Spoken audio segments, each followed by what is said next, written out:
So, let's talk about something that I think affects every single one of us. Trying to master focus in a world that seems practically designed to distract us. We're going to dive into a concept that might just completely change the way you think about your work, and maybe even your life. I mean, does that hit a little too close to home? That feeling of frantically jumping from one thing to the next, ending the day totally exhausted, but not really feeling like you've accomplished anything meaningful? For so many of us, that's just the default setting. And honestly, it's a trap. And right there, that's the heart of the issue, what we can call the trap of busyness. You know the feeling. Your calendar is packed, your to-do list is a mile long, but at the end of the day, you're left wondering, what did I actually get done? Let me tell you, this isn't some personal failure, it's a huge symptom of our modern work culture. And it's not just a feeling. The numbers actually back this up in a pretty shocking way. Research shows that the average person spends only about 39% of their time on the work that actually matters. The other 61%, that just gets swallowed up by meetings, paperwork, and that never-ending avalanche of emails. And here's the thing we really have to get our heads around. All this constant activity, this busyness, it's not a badge of honor. It's not productivity. It's the exact opposite. It's a detour that takes us away from doing great work and puts us on the fast track to, well, just being average. So how do we break out of this cycle? How do we get back on the right path? Well, the solution might lie in a really powerful framework from the author Cal Newport. And it all comes down to understanding the difference between two totally different kinds of work. Okay, so on one side, you've got deep work. This is the good stuff. It's when you're in the zone, totally focused, no distractions, pushing your brain to its limits. This is where real breakthroughs happen. And on the other side, that's shallow work.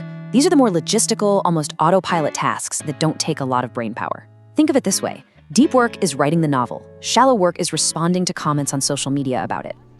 And here are some real-world examples to make it crystal clear. Deep work, that's things like developing a whole new strategy, writing a really complex report, or learning a tough new skill. Shallow work is, well, it's that endless inbox, booking flights for a work trip, or submitting your expense reports. Look, both are part of the job, right? But only one of them is actually going to move your career forward in a big way. Okay, so we have deep work, we have shallow work. But why does this even matter? Why is this more than just, a neat idea? Because in the world we live in today, the ability to actually focus is becoming one of the most important factors for success. Period.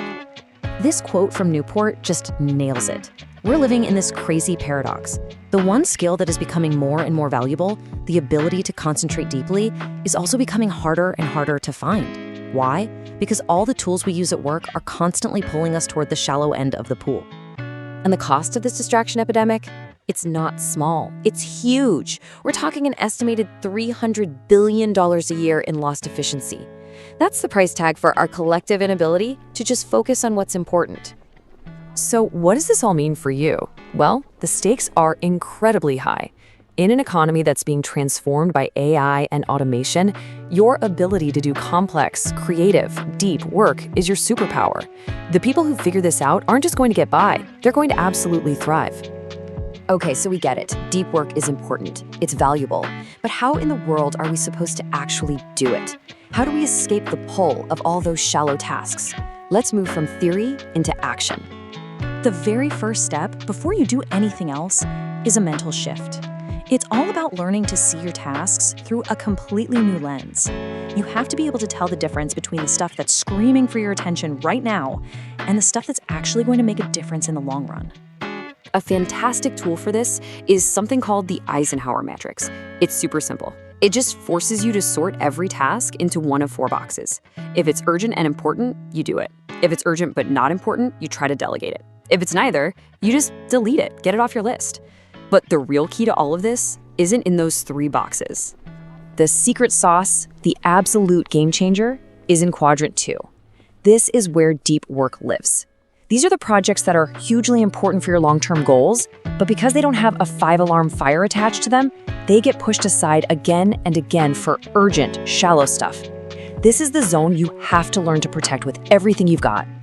And here's the trick. Quadrant 2 work will never, ever just happen. You can't wait for a quiet moment to magically appear in your day. It won't. You have to create that time. You have to literally block it out on your calendar and then defend that time block like it's the most important meeting of your week. Because it is. Now, if that sounds a little intimidating, don't worry. Here's a super simple way to start training that focus muscle. It's called the Pomodoro technique. All you do is pick one task, set a timer for 25 minutes, and promise yourself you will work on only that one thing until the timer rings. No email, no phone, nothing. Then you take a quick 5-minute break. That's it. It's like doing reps at the gym, but for your attention span. But, and this is really important, you have to remember that your brain isn't a machine. Your capacity for intense focus is a finite resource. It's like a battery. Most experts agree you can probably only get about 4 good hours of true deep work in a day. That means taking breaks and scheduling real downtime isn't lazy. It's absolutely essential to recharge your focus for the next day. All right, we've covered the what, the why, and the how. Now, really the only thing left is to actually get started. So let's think about what that very first step could look like for you. You know, it all comes down to this single idea. Mastering deep work is really an act of defiance. It's about consciously deciding to take back control of your 2 most valuable resources, your time and your attention, from all the things trying to steal them away. So I'm going to leave you with this question to think about. Just take a second and look at your own projects, your own goals. What is that one important quadrant 2 project, the one you know you should be working on but keep putting off, that you were going to dedicate your very first real deep work session to? Seriously, deciding on that one thing could be the start of a whole new way of working and a whole new level of fulfillment. Thanks for tuning in.